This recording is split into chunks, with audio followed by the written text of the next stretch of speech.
Now, if you are on the right, especially in the libertarian camp, you have seen Javier Milei.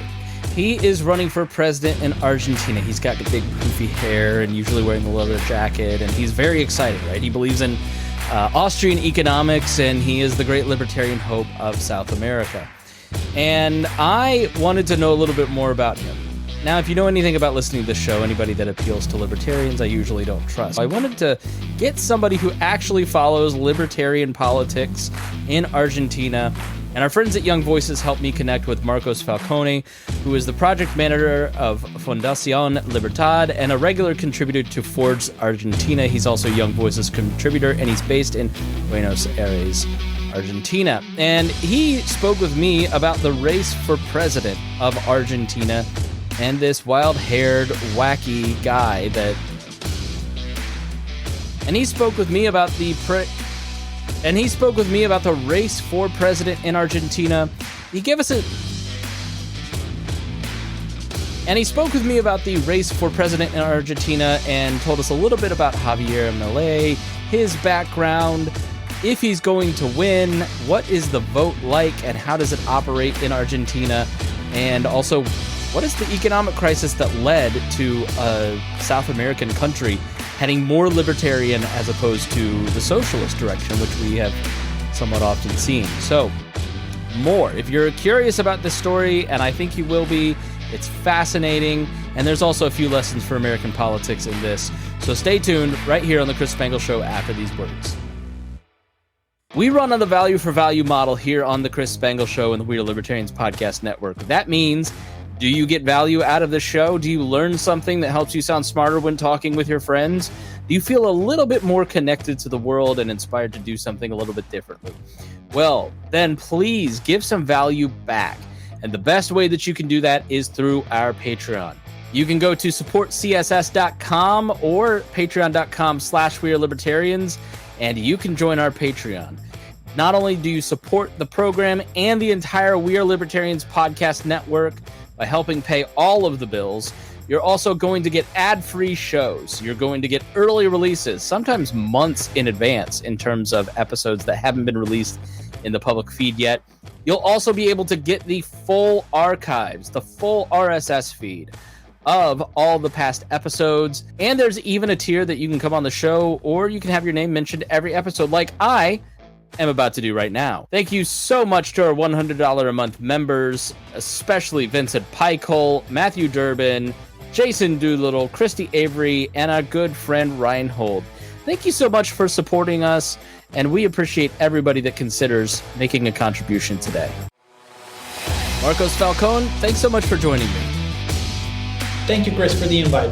Now, I'm an ugly American. I admit it. I like foreign policy. I like following other countries and their governments and form of governments. But at the end of the day, there's only so much you can follow, and I don't know anything about Argentinian politics. And with the rise of Javier Milei in America, there's this thing where libertarians go, oh, he's on my team, so I'm going to root for him, but we don't really have the context of it. When they go to the polls in October, on October 22nd, and folks have a chance to vote for two liberal candidates, what does that mean in the context of Argentinian politics?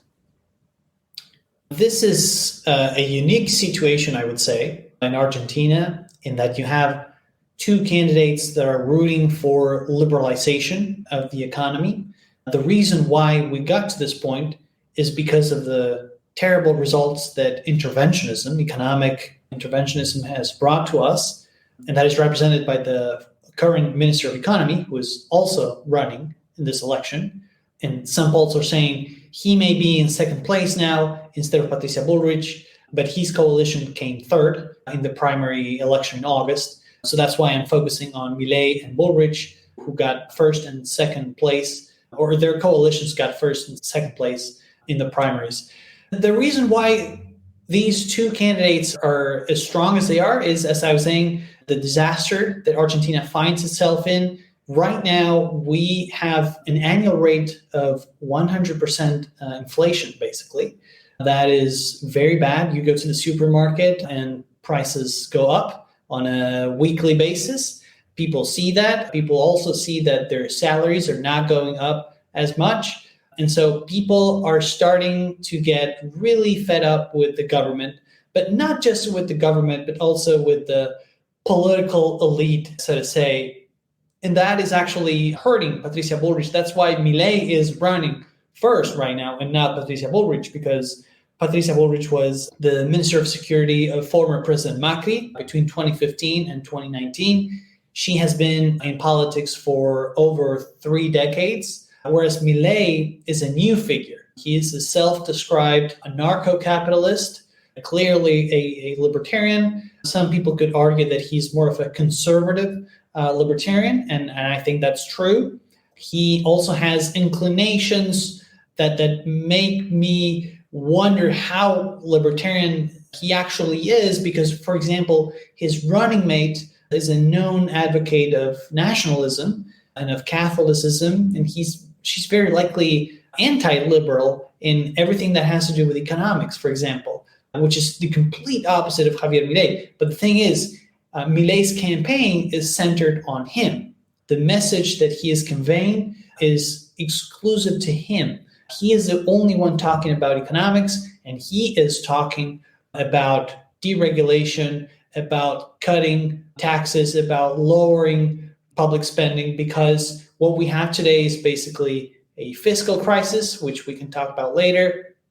And he is putting forward very, how can we call them, strong proposals or very abrupt, controversial solutions to the problem that Argentina has today. He wants to dollarize the economy. He is saying that we need to shut down the central bank altogether. But Patricia Bullrich is saying, no, we don't need to shut down the central bank. We don't need to dollarize. We just need an independently run central bank, which we don't have and we haven't had for decades, to tame inflation, along with also deregulation, lower taxes, lower public spending. But the difference is basically the speed with which both candidates want to go. Milei is saying we need to cut 15% of public spending in just 1 year. Bullrich is saying that's impossible, and even if you can do it, it's not going to be sustainable. And so the discussion is basically about the speed of change rather than whether to implement change itself. And I'll give a link to this, your article in EconLib about this.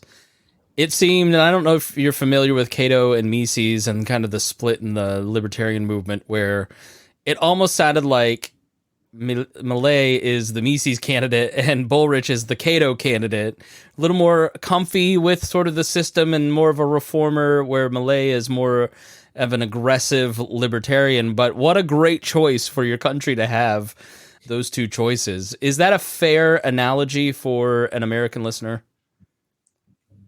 Maybe today it can be, but in Bullrich's case, I don't think that she's a truly libertarian candidate. She's just basically center, and the political conditions of Argentina right now have driven her towards economic liberalization, but she could have just as well represented the opposite 10 years ago or 20 years ago. She does smell what's going on and she does adapt, but I'm not sure Cato, for example, would be comfortable with her. I also think that if we're talking about Cato or Mises, I think Cato would be very glad about Milei's economic proposals too, because Milei is talking about, for example, school vouchers for education. And of course, he's talking about dollarization, shutting down the central bank, which Cato would also support. But in some aspects, it is true that Milei shows conservative traits that you could link to the Mises Institute. That's true, yeah. Okay, so let's talk about what led up to this, because it's an extraordinary moment where I think the American political mind would go, we're always going to progress towards authoritarianism of some sort, left or right. We'll never get to a point where where people are crying out for more libertarian solutions. But I think that's one of the hopeful pieces in this story, is that once things got bad enough, people went, all right, too much big government. So what led up to this? What is the fiscal crisis that led up to this, and how did the country get to a place where they're even entertaining more libertarian, classical liberal solutions? And what you call liberalization? Argentina has basically seen how the government has expanded up until the point where it became unbearable just for everybody. And just to give you one indicator that will sum this whole thing up, public spending has doubled in the past 2 decades. Public spending as a percentage of the GDP has doubled from something like 22, 23% to almost 45% in just 2 decades. That has meant, of course, that taxes have gone up significantly to pay for that expansion. But not even increase in taxes has been enough. And so the government has resorted to borrowing money first. And then when nobody else would lend money to Argentina, because Argentina also has a history of defaulting on its debt, they just resorted to printing out money, which is what has gotten us to this inflation rate that we have today. Inflation is today at 130%, but it's going up. It hasn't stabilized, and it's not likely to stabilize itself either, just because the deficit is still there. The government still can't pay for whatever it wants to fund. And so the origins of this fiscal crisis are still here, and they are the reason also why many are entertaining the possibility that Argentina goes into hyperinflation. This is a scenario that Milei, for example, is discussing publicly, openly, but also Patricia Bullrich and also all of their economic advisors. They're saying that with the measures that the current Minister of Economy is taking, for example, because right now in the middle of the campaign, he is lowering taxes and increasing spending, those measures are taking us to hyperinflation sooner rather than later. And by sooner, this could mean this very year. Particularly so just to clarify, the guy that is running, who's in second or third place, is in control and has lowered taxes and raised spending in an effort probably to get himself elected, I would guess. And that's making the crisis worse. This is making the crisis extremely worse. He has taken basically 2 measures that have worsened this crisis. He has basically eliminated income tax for only about 10% of the people paid income tax before this reform in Argentina, but now it's only going to be like 1%. And so this is a reform for the wealthy, so to say, that is going to be disastrous for balancing the budget. And then he is also implementing a program that returns the tax when you go to the supermarket, just for everyone who pays with a debit card. Those are measures that in other contexts we would all celebrate, but that we know that they're making this crisis worse because he is not reducing government as he does this. On the contrary, he's spending more money on public works. He is increasing government handouts just to get himself elected. What I ask myself is, if he's doing this right now to get himself elected, how on earth could he deal with this afterwards? But I think that's a question that he's not asking himself because he knows that he's not getting elected. He knows this is between Milei and Bullrich at most. And he's probably just trying to get the people to like him enough for him to run again in 4 years. Okay, so I know when hyperinflation hit Venezuela, for instance, they went more socialist. So what are the conditions in the country or in the media that, or is there a political structure that, like in Chile, Milton Friedman came and visited and all of a sudden now everybody's very libertarian, right? Why is it that this seems to be leading libertarian and more anti-government than pro-government as we normally see in these situations? I think the charisma of Javier Milei has a lot to do with this. I think he has been a great figure on TV, for example, on social media, and he has brought this message of economic liberalization farther than anyone else in the classical liberal or libertarian movement in Argentina. Of course, he's not perfect. He has faults. He definitely has. He actually blocked me on Twitter a few weeks ago because I criticized him. Yeah, I criticized his running mate, who is not libertarian at all, right. And he blocked me. In terms of economic liberalization, he has been a good figure for Argentina. And his style, this controversial style where he keeps yelling and saying things as they are, basically, which is also the reason why he sometimes gets compared to Trump. But I think that's not an exact comparison, of course.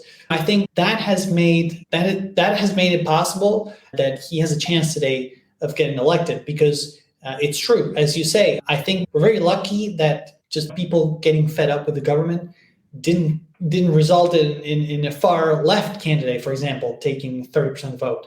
But I think Milei's charisma definitely has a lot to do with that. Two libertarians arguing over economic policy and blocking each other is the most libertarian stuff I've heard all day long. So what is his background? Where did he just come out of the libertarian ooze wearing his leather jacket because he saw Nick Gillespie doing it? Or is he a business guy, a political guy? What's his background?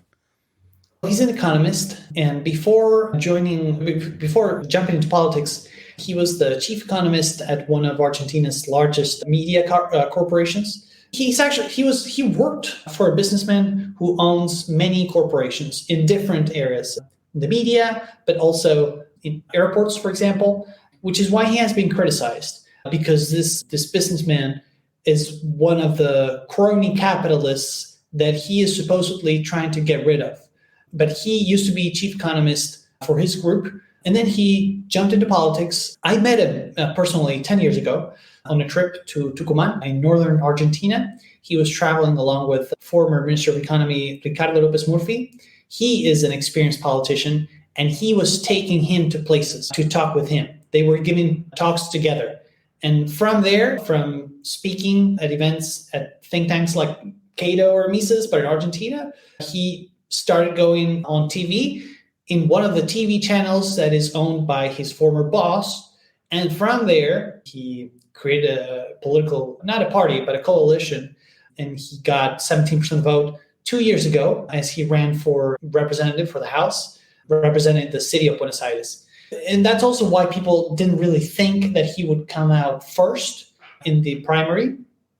But he ended up being a surprise, basically because he received many votes outside of the city of Buenos Aires. So in the wealthy areas of the country, in the wealthier neighborhoods of Buenos Aires, for example, he does not get a lot of votes. He gets votes where poverty is higher. He gets votes in northern Argentina, in western Argentina, but not in the center. That's a curious phenomenon that some people say has to do with his rhetoric, because he acts like a populist. But of course, we could debate whether that's true or not, but that's what's happening. Do you trust him? In the sense that, let me explain that a little more. Anybody that appeals to libertarians now after being one for the last 20 years, I don't trust them. Right? That seems to be like, the right seems to be easily fooled. So anybody that comes along, I go, all right, I don't know that I trust Elon Musk. Right? Just because he says libertarianish things doesn't mean that he fully understands these principles. If he gets elected, do you think Javier Milei will follow through on these principles, or is this just bred into him to a level that he can't be anything other than the next Ron Paul? Or is he an operator and you're just a little, I don't know where I'd feel with him. I have mixed feelings. I think his libertarian ideas are real. I think he has the right ideas in terms of economics and other things too. But I struggle to see how he's going to build a coalition that will sustain him and that will cause him to follow through on his promises. And I also think that he has made promises that are very difficult to follow through, even with legislative support. So I'm not sure up to what point I trust him because of what he's saying, but I also understand he's a politician. He needs to win elections, basically. He needs to appeal to a majority. But I think his libertarianism is real. And we actually witnessed his own internal change. He used to be a monetarist. He used to be a follower of Milton Friedman, Gary Becker. Then all of a sudden, he started reading Mises and Hayek, and he turned Austrian. And I think that was genuine. And I think he's an Austrian guy. Absolutely. I'm not sure about his judgment. I'm worried that for example, tomorrow he might find some other writer who is not as libertarian and maybe change his ideas again. For God's sake, keep him away from Hoppe. I think he has the right ideas right now, but I'm not sure about how he's going to follow through on his promises or whether he's going to change those ideas in the future. So can you give us the dummy's guide to your electoral system? There was a primary, and then you've got on October 22nd the vote. And how much do you trust your vote? Like, how reliable is the electoral system there to ugly Americans? South America, Argentina is a very developed country, Brazil, very developed, but we tend to get stories of banana republic frauds and that kind of thing. And I know that's probably, I don't mean to be offensive, but that's just how the American press reports all of South American politics, is that you really can't trust these votes. Can you give us an understanding of both of those? Yes, Tina is pretty reliable when it comes to elections. There are places that are better than others. The city of Buenos Aires, for example, you would trust results 100% completely. Maybe in some provinces in northern Argentina, I'm not sure they can commit fraud exactly, but there is definitely vote buying in places that are full of poverty. But overall, I would say that the elections are pretty reliable. We had a primary on August 11th. The way this works is funny because it makes it seem like a general election, basically, because voting is mandatory. But this is a chance for coalitions to do an actual primary. And so, for example, Patricia Bullrich actually ran against Buenos Aires mayor, Horacio Rodríguez Larreta, and she beat him. But their coalition got 20% of the vote and finished second place. I think Javier Milei, for example, faced no one, but he had to stand anyway because everyone needs to run. And results are like a pristine poll of what's going to happen in the general election, which is taking place October 22nd. Then, in a few weeks, if no candidate surpasses 45% of the vote or 40% of the vote with a 10-point difference with the second one, then we're going to have a second ballot on November 12th. Right now, the polls indicate that is the most likely scenario. But some people are also saying that Milei may actually win in the first ballot. Of course, to do that, he needs to get a lot more votes. He got 30% of the vote in August. He would have to get to 40% and hope that nobody gets to 30, which is difficult because Rich's coalition got 28, Massa's got 27, and some candidates have dropped out. That it is a possibility that Milei win in the first ballot, but I think today that is not as likely as a second ballot. So we will have to wait until November 12th to see what actually happens. Okay, so just to reiterate, to make sure that I'm clear, parties run in the primary and then select their candidate. He's in a different party. Is it an established party, a new party? Is it just him as an independent and then he's forming a party? Milei's party is basically just him. Okay. It did not exist before him. It will likely not exist after him. Okay. It's just a made-up party that he's using right now, whereas the other coalitions have existed for the past decades, I would say. It just bends the American political mind. A guy just stood for election, and now it's beautiful. I love it. And so then those three candidates, or will there be multiple candidates in October? And then do the top two move to the November ballot, or do all the candidates stand again? It's basically everyone except for those who got less than 1.5% of the vote. Gotcha. Which is a lot of people. But so the result is that 5 candidates are standing now. It's Milei, Bullrich, Massa, the Minister of Economy, and then 2 others. The governor of Cordoba, an important province in Argentina, who is running at like 4% of the vote in the polls, and the far left candidate, who is also running at 4% of the vote. So how many ballots will they do? How many elections would they hold before they just go, look, nobody's getting to 45%? It's just going to be the October one. Gotcha. Okay. Yeah. All right. This has all been very interesting. I'm interested to see what happens now that I understand a little bit more. Thank you so much for your insight. I've got a question that's a little bit different, somewhat related. So I was having a conversation. I just don't know who else that I could ask that has your frame of reference. Immigration obviously is a big discussion here in America. And I was talking to a libertarian friend, and they said, look, we've got to keep closed borders and tight immigration controls because of culture. And I said, that doesn't make any sense to me, because people from Latin America generally are entrepreneurial, are family-oriented, are Catholic. The cultures are pretty intertwined for somebody who, especially is on the right. They're pro-life generally, right? I was like, what do you mean? And they said they tend to vote socialist, which means this person's a vote protectionist. Party protectionist. Just look at the Cubans. That's not true. Right. So what's your perspective on America? Immigration needs to be closed because everybody south of Miami basically votes socialist. I think that's a very hegemonic view. I think it's, if you've never been south. I tend to be pro open borders. But I think that people who go to the U.S. have a special mindset, so to say, especially those who risk their lives as they go. They want to go to the US because they want to prosper, because they know that the American dream has to do with working, with being independent, with creating wealth. I don't think anyone is really immigrating to the US because they want to live off of government subsidies. I've never heard such a case. So I don't think that people who go to the US would necessarily tend to vote socialism. That may be true for some, absolutely. It may also be true for Americans themselves, depending on the definition of socialism.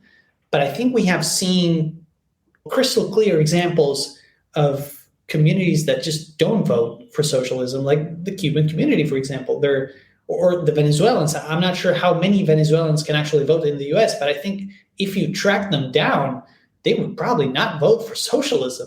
They're literally fleeing from socialism. So why would they vote for socialism as they get to America? All right, I appreciate your perspective on that. Thanks for indulging me on the question. Shameless self-promotion time. Where can people follow you if they want to learn more and follow your commentary on the elections? Yes, they can access my website. It's my name and my middle name, basically, marcosfalcone.com.ar. And you will find everything on there, my Twitter handle, all the pieces that I publish on US media, Argentina media, and whatever updates I have. All right, wonderful speaking to you. Thank you so much for your time. Thank you, Chris. And thank you for joining us. If you found this interesting, please share it with your friends. Help spread the word. That helps both Marcos and myself. And we thank you for joining us here on The Chris Spangle Show.